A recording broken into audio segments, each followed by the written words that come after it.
Hi everyone, Pastor Andrew back again with another Wednesday word. After our Lenten hiatus, we're back this Easter with a new series. We're calling it Ask the Pastor.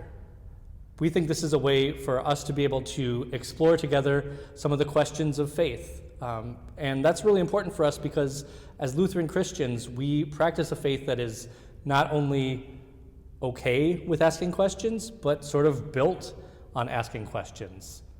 We covered the Catechism in our series a couple of months ago, and when we looked at the Catechism, one of the questions that's throughout that document is, what does this mean? Those are actually the most common words in that teaching document. And so from the beginning of this movement, we've been all about asking questions, about trying to figure out what God is up to in our lives, and we're just continuing that through this series. So we're inviting you to send your questions in to me here at the church.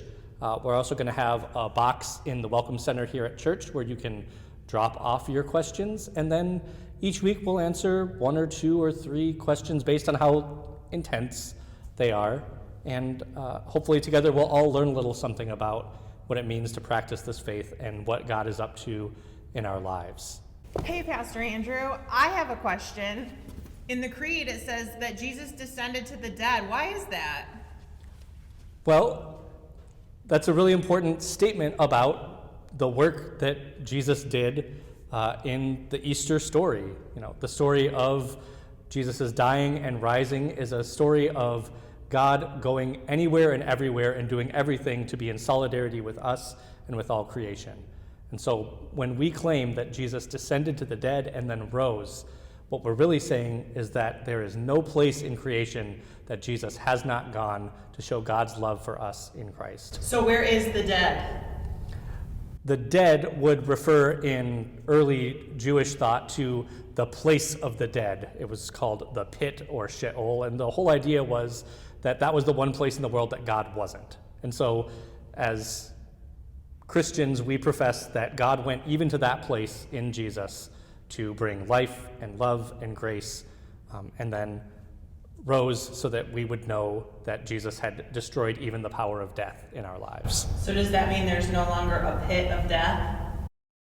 Death is still, unfortunately, a reality in our world. We all know that far too well, but we understand as Christians that death is not a barrier between us and God, because Jesus has made it possible for us to pass through death to new life, to be joined to the risen and resurrected life of Jesus. And so we can have faith and hope even in the face of death. Does anybody go to the dead place anymore? That's a good question. The Bible is of a couple of minds about this, but one thing that the New Testament teaches is that when we die, we are not necessarily immediately translated to the place where God is.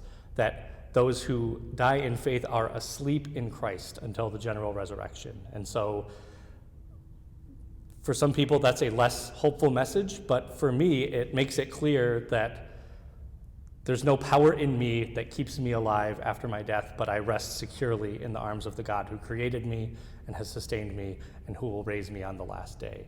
So yes, there is a place of death, but it is not a place of finality. It's a place where we await the fulfillment of God's promises. Bring me your questions. I may not have the most coherent and succinct answers to them, but this is part of wrestling things out together. And once these videos are posted, if you have any questions or you want the conversation to keep going, I think that's wonderful. I don't think that I have the last word on any of these subjects. I'm just happy to be in conversation with you and exploring important topics in the life of faith.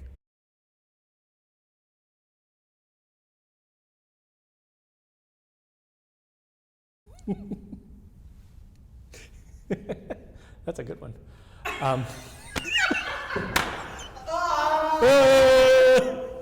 Does that mean there's no longer a pit of death?